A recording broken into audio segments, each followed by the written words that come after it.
Olá, tudo bem? Eu sou o Márcio Miranda e esse é o 15 Minutos, podcast da Gazeta do Povo. Antes de começar o episódio hoje, deixa eu lembrar aqui a promoção do mês de junho para você que é ouvinte aqui do podcast. Para assinar a Gazeta do Povo, você paga só R$ 2,40 por mês nos 6 primeiros meses. Aproveita e clica no link na descrição do episódio de hoje. O número de mortes pela Covid-19 no Brasil chegou a 47.869, segundo o consórcio de veículos de imprensa. 1.238 mortes por Covid-19 foram registradas no Brasil de ontem para hoje. O país se aproxima da marca de 1 milhão de casos. Agora, olha que loucura. A gente está falando em 1 milhão de casos no Brasil, sendo que ainda outro dia, pouco mais de 2 meses atrás, a gente falava de 1 milhão de casos no mundo. O Brasil acaba de superar a marca de 1 milhão de contaminados pela Covid-19 desde o início da pandemia e já são 48.427 mortes. O número foi divulgado agora às 14h pelo consórcio dos veículos de imprensa. O Brasil chega à marca de 1 milhão de casos confirmados do coronavírus e a curva segue subindo. E com alguns detalhes, por exemplo, a sempre citada subnotificação de casos.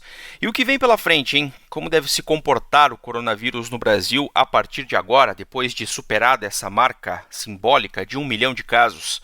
Nesse episódio do podcast 15 Minutos, eu recebo o Carlos Coelho, ele que é editor de República, da Gazeta do Povo, e assina reportagens sobre este tema. Bom, Carlos, o primeiro detalhe importante, para a gente começar essa conversa aqui.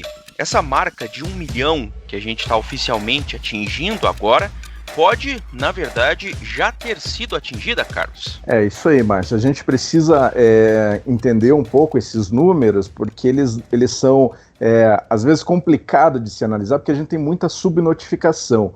Só que se a gente analisar alguns outros parâmetros que entram nessa contagem, a gente percebe que talvez esse 1 milhão ficou lá para trás, e essa não é uma visão minha, mas uma visão de especialistas e da maioria dos especialistas aí que tratam dos dados aí da Covid-19. Por exemplo, a gente tem 1 milhão de infectados e os Estados Unidos também já passaram essa marca. São os 2 únicos países que tiveram mais de 1 milhão de infecções por Covid-19.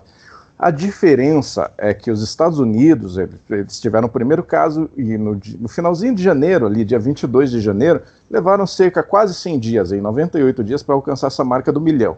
O Brasil teve o primeiro caso no dia 26 de fevereiro e levou um tempo maior do que isso para alcançar 1 milhão, foram 112 dias depois. E que diferença existe entre os 2 países? Os Estados Unidos testam muito mais do que o Brasil. Quando eu digo muito mais, é um número absurdamente maior. Por exemplo, os Estados Unidos, do começo da pandemia até aqui, já conseguiram testar 26 milhões de pessoas, enquanto o Brasil está ali perto dos 2 milhões de pessoas. Ou seja, talvez o Brasil tenha um número menor de infectados do que os Estados Unidos, para a gente contextualizar, os Estados Unidos tem mais de 2 milhões de infectados, talvez tenha um número menor, não porque de fato o número de infectados no Brasil é menor do que dos Estados Unidos, mas talvez porque a gente não saiba que tem mais gente infectada, ou seja, a gente não conseguiu testar, então a gente não tem esse número real.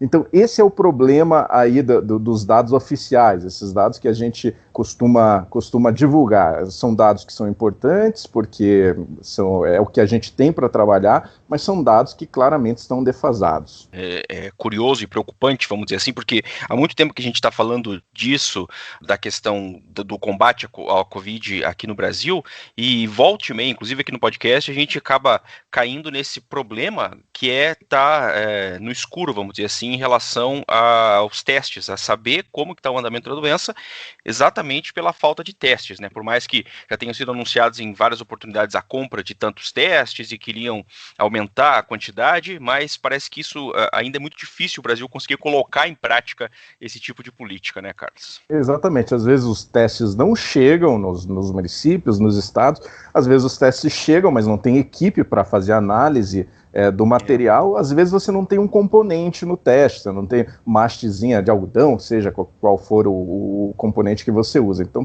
a gente tem uma série de dificuldades, que claro, para esses países mais ricos, como os Estados Unidos, é um pouco mais fácil, Eles conseguem esse material e eles já importaram até com alguma antecedência o que precisavam. Entretanto, quando a gente avalia essa incidência, mesma incidência, e quanto à mortalidade por milhão, que aí sim é um dado epidemiológico mais significativo, né? O Brasil, ele fica na posição 16ª entre os 20 países com mais de 1 milhão, que possui mais de 1 milhão da sua população, né? Com um índice de incidência por milhão de 4.655, né? Bom, voltando aqui à questão dos dados, Carlos, o Ministério da Saúde tem colocado um dado, vamos dizer assim, num caráter mais otimista, né, entre aspas, que é a colocação do Brasil no ranking de uma baixa incidência da doença por milhão de habitantes. Mas então, nesse contexto que a gente está falando também, não dá para saber se é exatamente confiável esse tipo de dado e esse tipo de visão, né, Carlos? Mas a gente vê que sempre tem uma defesa muito apaixonada aí de quem a gente separa praticamente em 2 times, aí não tem nada a ver com esse time Covid, time cloroquina, mas assim, tem muita gente que defende o governo federal e defende o Ministério da Saúde falando que o Brasil está bem porque o número de casos por milhão de habitantes é baixo ou porque o número de mortes por milhão de habitantes é baixo. Na verdade, isso aí é um discurso que é endossado, inclusive, pelo Ministério da Saúde. Eu vou dar um exemplo. Analisando na coletiva da quinta-feira, coletiva que o Ministério faz com alguns jornalistas para divulgar ações e dados, uma das planilhas que os secretários lá de saúde mostravam sempre indicava o Brasil está em 16º em número de casos de Covid por milhão de habitantes, e chega a falar, inclusive, que o Brasil está em 10º no número de mortes por milhão. São dados que é difícil você fazer uma equivalência, porque se você não tem o número de testes que os outros países fizeram, você não pode falar que a incidência no Brasil é menor. E o Ministério da Saúde coloca, inclusive, alguns países, como, por exemplo, Bélgica, Reino Unido, França e Espanha, na frente do Brasil, como tendo mais mortes por milhão. A diferença é que lá eles conseguiram testar muito mais gente, aqui a gente testou pouca gente. Então, de novo, são números que não são confiáveis.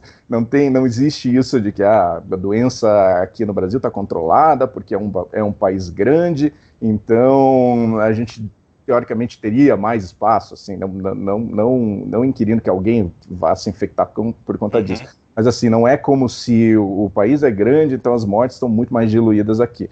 É porque a gente não conseguiu, de fato, traçar o cenário real do que está acontecendo. A gente não tem uma fotografia como esses outros países tiveram e tem. Claro, tem subnotificação em qualquer país do mundo. Se a gente pegar o Reino Unido e Estados Unidos, a gente tem também subnotificação. A diferença é que lá a subnotificação é infinitamente menor do que aqui no Brasil. E quando a gente faz a mortalidade da população da Covid por milhão, o Brasil fica aproximadamente na 12ª posição, com aproximadamente 227 óbitos por milhão, com essa mortalidade, né? O que mostra a posição mundial do Brasil, tanto em termos de incidência, quanto em termos de mortalidade por milhão de habitantes. E também tem a questão da letalidade da Covid aqui no Brasil, né, Carlos? Ela também, de certa maneira, potencializa essa tese da subnotificação? Sem dúvida nenhuma. Para explicar para quem nos ouve, a letalidade são o número de mortos pelo número de infectados da Covid, essa porcentagem, ou seja, o número de pessoas que morreu dentro desse grupo que se contaminou. Aqui no país, essa taxa desde o início da pandemia, ela tem variado um pouquinho, mas fica ali numa média de 5%, ou seja, 5% dos infectados acabaram morrendo. Isso é a taxa de letalidade. Acontece que, cientificamente, se a gente analisar todos os outros países e todos os artigos publicados sobre isso, esse número deveria ficar em 1%, ou seja, 1% das pessoas que foram infectadas vão eventualmente acabar morrendo. Esse é um número que a gente observa nos países que já passaram pelo pior da pandemia e parece ser um número real da doença. O que significa que a gente tem um número de 5%, que é um número muito superior a 1%? Obviamente que a gente está testando as pessoas que já estão no hospital, as pessoas que estão muito mal e as pessoas que eventualmente têm uma chance maior de morrer, por isso esse número é muito mais alto. Agora, essa é uma tese que é defendida, o que eu vou falar agora é uma tese que é defendida inclusive por quem já foi membro do governo, quem já esteve no Ministério da Saúde. O Anderson Oliveira, por exemplo, ele defende que esse número de 5% da taxa de letalidade no Brasil não é um número real, ou seja, a gente deveria trazer esse 5% para 1%, seria mais ou menos assim, fazer uma conta para ver se esse número, quantas pessoas estão infectadas no Brasil para abaixar essa taxa para 1%. Nessa conta dele, a gente pode falar que o Brasil tem aí entre 3,5 milhões e 4 milhões de infectados, que é um número muito maior do que esse 1 milhão que a gente já lamenta muito, que com certeza vai tomar aí o noticiário nos próximos dias. Você citou aí o Anderson Oliveira, né? O Wanderson Oliveira, ele era secretário do Ministério da Saúde na época do ministro Mandetta, e ele falou isso numa live na internet com o biólogo Átila Yamarino, né, Carlos? Exatamente, ele falou isso, só para a gente contextualizar, quando o Brasil tinha um número bem menor de infectados. O Brasil tinha ali seus 600 mil infectados, mais ou menos, ou caminhando para 600 mil infectados. Mas é uma realidade que não mudou de lá para cá. Analisando os números, continua mais ou menos isso aí. A taxa de letalidade divulgada é sempre essa, em torno de 5%. Bom, e agora, hein, Carlos? O que vem pela frente depois da gente passar essa marca aí de 1 milhão de casos, né? O que se espera nos próximos meses aqui na evolução da doença aqui no Brasil? A gente tem um cenário, Márcio, que é muito preocupante no sentido de que estamos tomando algumas atitudes, como a reabertura do comércio, a retomada da atividade econômica, em um momento em que essa curva claramente ainda está crescendo.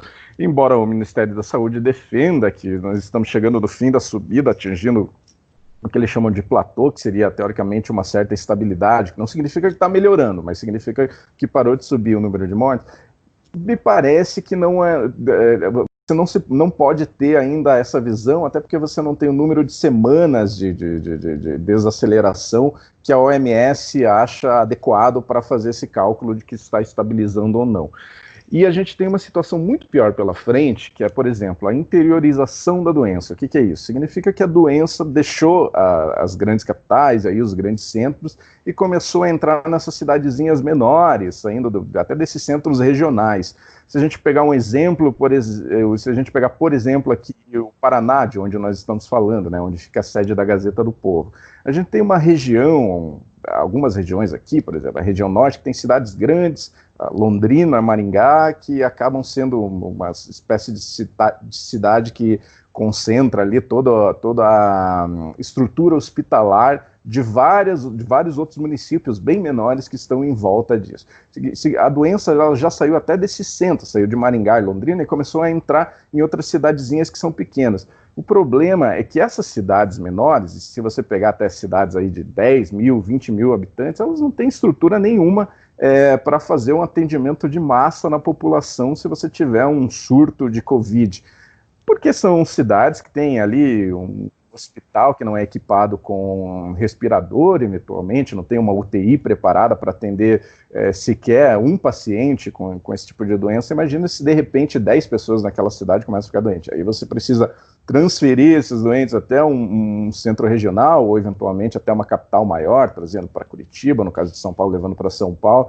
É uma estrutura, é uma logística muito complicada. E essas cidades não se prepararam para isso. A gente percebe que, embora a doença tenha chegado tenha demorado, levado mais tempo para chegar aqui no Brasil, a gente acompanhava lá em janeiro as coisas piorando na Europa ou nos Estados Unidos, teve um tempo para se adequar a essa nova realidade, mas a gente não fez isso.